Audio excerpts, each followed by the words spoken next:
পুরুলারি নানান চলে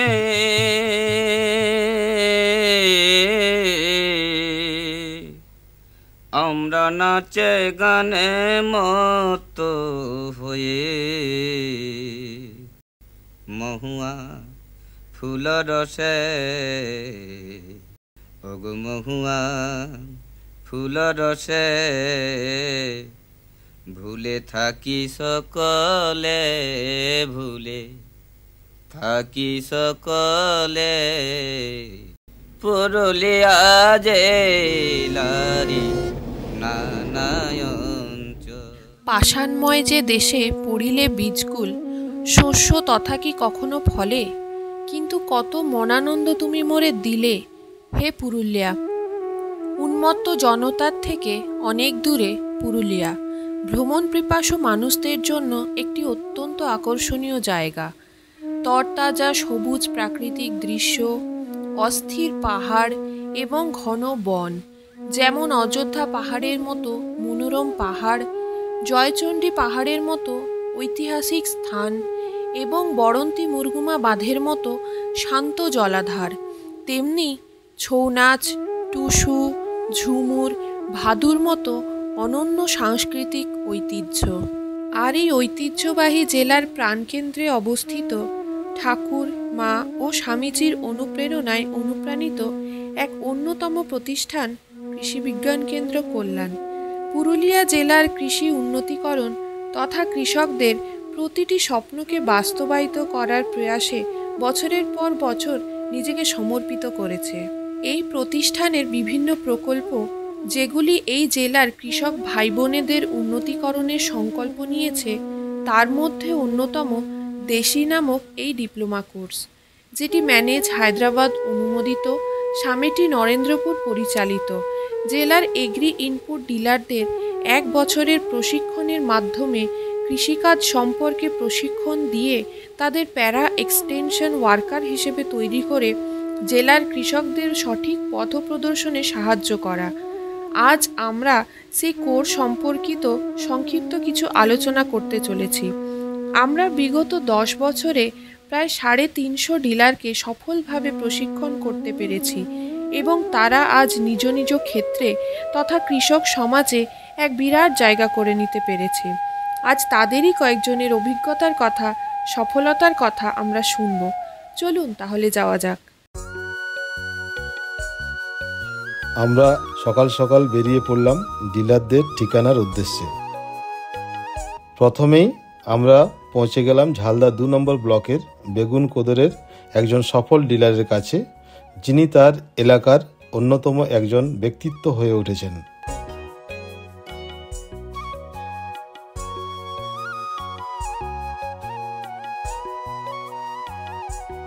আমার নাম নবদ্বীপ বিদ। আমি এই কোর্স, যে দেশি কোর্স করেছি, এটা কল্যাণ কৃষি বিজ্ঞান কেন্দ্র যেটা, সেখানে জাহাজপুরে। টিএ সাহেবরাও বললো যে হ্যাঁ করুন, এই কোর্সটা করতে গেলে ভালো আর কি দোকানদানি ভালো চালাতে পারবেন, এবং এই কোর্সটা না থাকলে লাইসেন্সও হবে না। এই কোর্স করে আমি খুবই উপকৃত। আগে আমি চাষিদেরকে ওষুধ বা বীজ সার যেগুলো বিক্রি করতাম, সেগুলো হয়তো কোনো সময় ভুলভাল দিয়ে দেওয়া হতো, কিন্তু এই কোর্সটা করার পরে আর কি যে চাষিরা আসে, আমি সম্পূর্ণ ঠিক মতন ওষুধপত্রও দিতে পারি। চাষিদেরও অনেকটা আমার উপরে আত্মবিশ্বাস বেড়েছে।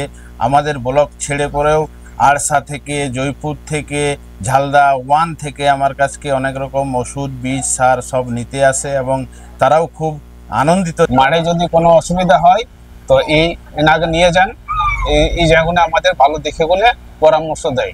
আমরা ওনার পরামর্শে আমরা এখানে বীজ এবং যা কিছু দ্রব্য দরকার হয় এখান থেকে নিয়ে যাওয়া হয়, এবং তাতে পরামর্শ নিয়ে আমরা সেই বীজ রোপণ করে নিয়ে নবদ্বীপদা আমাদের প্রায় মাঠে যেয়ে নিয়ে তারপর সেই পরামর্শ দিয়ে আমরা সেইভাবে নিয়ন্ত্রণভাবে চাষ করে। আমি সারা বছরে বিভিন্ন ধরনের চাষ করে থাকি এবং বিভিন্ন ধরনের বীজ আনি, যেমন নবদ্বীপদা আছে সামনেই, তো ওনার কাছ থেকে ধরুন যে কোনো বীজ নিয়ে আসি, মাঠে রোপণ করি, আবার সবজিও হই। তো যদি কিছু সমস্যা হয় বীজের, যদি কিছু কীটনাশক লেগে থাকে বা কিছু মাছি বা কিছু যদি অসুবিধা হয়, তো তা আমি ওনার কাছে যাই। কীটনাশকের প্রয়োজন হয় তাহলে তার ওষুধ নিয়ে আসি, উনি ঠিক মতো ওষুধ দেন, আবার নিয়ে এসে কাজেও লাগে ওষুধ। ধরুন আমি সেই রোগের ব্যাপারটা আমি বুঝতে পারছি না ঠিক, তো আমি সেই নগরদ্বীপদাকে গিয়ে বলি, উনি আসেন চাষের মাঠে এসে দেখেন, দেখার পরে যা অসুবিধা হয় চাষের মানে সবজির যে কিছু লাগাই সেই অসুবিধাটা দেখেন, আসেই মানে সেই অসুবিধাটির ওষুধ দেই। এরপর আমরা জয়পুর ব্লকের আরেকজন ইনপুট ডিলার শ্রী নবীন গড়াইয়ের কাছে পৌঁছে গেলাম এবং শুনলাম তার গল্প, কিভাবে তিনি হয়ে উঠলেন চাষি ভাইদের প্রিয়। নমস্কার, আমার নাম নবীন গড়াই। 2015 থেকে শুরু, মোটামুটি দোকান চলছিল মোটামুটি ঠিকঠাক। 2017-তে আমি 2017-18-তে আমি কেবিকে ক্লাস শুরু করেছি, 18-তে আমার কমপ্লিট। মানে ট্রেনিং করার পর চাষিদেরকে মোটামুটি আগের থেকে অনেক বেটার দিই এখন।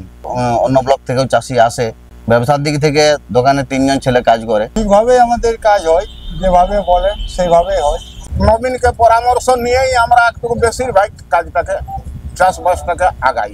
সবটাই ধান চাষ শুরু করে সবটারই বীজ বিহন নবীন কাকার ইয়ার থেকে আনি। ফোন করি, আমরা মাঠে চলে আসে, দেখাশোনা করে। এখন যাই হোক লেগেকেও দেখান দেওয়া হয় যে এই জিনিসটা হয়েছে, ওষুধে কাজ করছে। যাই হোক কি ট্রেনিং করেছে ওটা অতটা আমাদের জানা নাই, তবে যাই হোক এখন মানে যেটাই প্রবলেম হয় ওষুধ দিলে আমাদের কাজ হয়, আগের মতন আর খরচা করতে হয়নি। এরপর আমরা এমন একজন ইনপুট ডিলারের কাছে পৌঁছে গেলাম যিনি আমাদের জেলার শীর্ষে অবস্থান করছেন, যিনি সফলতার চূড়া ছুঁয়েও আরও এগিয়ে যেতে চান, আরও বিশেষ জায়গা করে নিতে চান সাধারণ কৃষকদের মনে।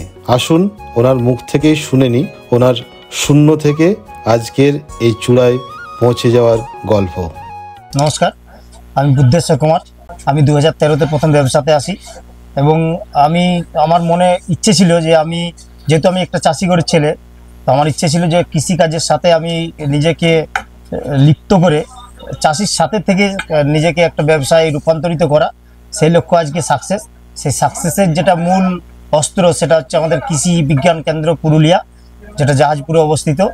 আমার চেষ্টা ছিল যে আমার দোকান করার সাথে সাথে পুরুলিয়া ডিস্ট্রিক্টের যে বেকার, সেই বেকারত্বকে দূর করার জন্য প্রায় 50 থেকে 100 জন রিটেলার যারা আমার মোটিভেশন দিয়ে আমি তাদেরকে এবং কৃষি বিজ্ঞান কেন্দ্রের সাথে যোগাযোগ করে কৃষকরাকে যাতে সামিল হয় তারই একটা প্রচেষ্টা চালাই। 2017 আমি 2017 ব্যাচ। ট্রেনিং নেওয়ার পর আমার আজকে দোকানের যে শ্রীবৃদ্ধি, সেই শ্রীবৃদ্ধি আজকে জেলা নয় কয়েকটা জেলাতে পেরিয়ে গেছে। আজকে যদি সুনামের দিক হিসাব করা যায় তাহলে পুরুলিয়া ডিস্ট্রিক্টে একটা ব্যবসায়িক সুনাম এবং সামাজিকভাবে আমি একটা ভালো প্রতিষ্ঠিত জায়গাতে পৌঁছেছি। সেটা কিন্তু একমাত্র কেভিকের দ্বারাই।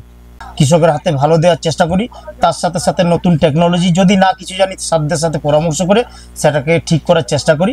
আর স্যাররা আমার সবসময় কিন্তু সাথে আছেন এবং আমি আমাদের যে কৃষি অধিকর্তা এডিএ সাহেব এবং যারা আমাদের কৃষিকার্যের সাথে যুক্ত আছেন, ডিডিএস অফিস থেকে শুরু করে আমরা কিন্তু সবার সাথে সুসম্পর্ক নিয়ে ব্যবসায় সাফল্য অর্জন করেছি। আর আমি যে কৃষিকাজের সাথে যুক্ত আছি তার অগ্রিম মানে সাহায্য পেয়েছি আমাদের বুদ্ধেশ্বর বাবুর কাছ থেকে। ফিল্ডে যাওয়ার জন্য বলা হয় তো ফিল্ডে যাই এখন দেখে পরামর্শ সব কিছু দেয়। তো ইও পরামর্শ ঠিকই দেই যে এই জিনিসটা লাগলে তোমাদের এই ফসলটা হবে, এই ধানটা লাগলে তোমাদের এই ফসল ভালো হবে। আজকে যার সফলতার গল্প শুনিয়ে শেষ করতে যাচ্ছি তিনি অন্য কেউ নন, তিনি শ্রী মৃত্যুঞ্জয় মাহাতো। উনি ওনার ব্যবসার পাশাপাশি একটি শূকর ফার্ম তৈরি করে নিজের এলাকায় একটি আলোড়ন সৃষ্টি করেছেন। ইনি আমাদের জয়পুর ব্লকের একজন ইনপুট ডিলার। আসুন ওনার মুখ থেকে ওনার এই অভিজ্ঞতা এবং সফলতার গল্প আমরা শুনে নিই। নমস্কার, আমি মৃত্যুঞ্জয় মাহাতো। মাত্র 5টা শূকরের বাচ্চা নিয়ে আমি শুরু করি। আজ 11 নভেম্বর 2025 আমার কাছে ওইখান থেকে বেড়ে 38টা শূকর হয়েছে। আমার বিশ্বাস আমি আগামী জানুয়ারি মাসে হয়তো প্রায় 6 লাখ টাকার শূকর এখান থেকে বিক্রি করতে পারবো। তখন আমার ব্যবসার ট্রিটমেন্টের পদ্ধতি ছিল, কোম্পানির স্টাফরা আসতেন, ওনারা বলতেন এইটা আমাদের অমুক রোগের ভালো ওষুধ এসছে, এইটা কিনা দাম এই, বিক্রি দাম এই। পরক্ষণে আমি 2021-22 ব্যাচে 6th ব্যাচে কেভিকে থেকে দেশি কোর্স করি। কিন্তু ট্রেনিং করার ফলে আমি বুঝতে পেরেছি এটা কিসের হলো, এটা জিঙ্কের ঘাটতি, না নাইট্রোজেন ঘাটতি, না ফাঙ্গাল ইনফেকশন, না থ্রিপসের অ্যাটাক। তো যাই হোক আজ আমি সেটা বুঝতে পেরেছি এখন আমি চাষিদেরকে বলি তোমরা স্যাম্পেল নিয়ে আসো, আমাকে প্রপারভাবে রোগটা পরীক্ষা করতে দাও, তারপর আমি চিকিৎসা করব। যার ফলে কি হয়েছে, চাষিদের সঠিক চিকিৎসা পাচ্ছে চাষিরা এবং আমার বিশ্বস্ততা বেড়েছে। এখন চাষির মুখে একটাই গল্প যে ওর দোকান গেলে ঠিক হবে কি। আর দোকানের অনেক বৃদ্ধি হয়েছে, অনেক চাষির সংখ্যা বেড়েছে। যদি বলা হয় যে আমরা এটা চাষ করব, উনি বলেন এটা করতে হবে না, এটা করুন। যেমন আমাদের একটা বরবটি দিয়েছে, সেটা আমরা খুবই উন্নত হয়েছি, সেটা ওনার আইডিয়াতেই হয়েছে। আপাতত পোকা মাকড় যা কিছু ওষুধপত্র ইয়ার কাছ থেকে আনা হয়, আর এই যে বরবটি দিয়েছে ইয়ার পরামর্শই করা হয়েছে। বীজ নিজের ইচ্ছায় কিন্তু ইনি যখন ট্রেনিংয়ের পর আসেনি বলেন যে না এই বীজটা নিয়ে যাও, এই ওষুধটা নিয়ে যাও, এর ফলে আমরা অনেক উপকৃত হয়েছি। আমরা এই ডিলারদের মাধ্যমে শুনলাম, জানলাম তাদের জীবনে তথা জীবিকায় এই দেশি কোর্সের প্রভাব ঠিক কতটা। এরকম আরও অনেক সফলতার গল্প, অভিজ্ঞতার গল্প ছড়িয়ে আছে এই জেলার বিভিন্ন প্রান্তে, বিভিন্ন কোণায়। পরবর্তীতে আমরা এরকম আরও অনেক গল্প আপনাদের সামনে তুলে ধরব। এখনকার মতো ধন্যবাদ, নমস্কার।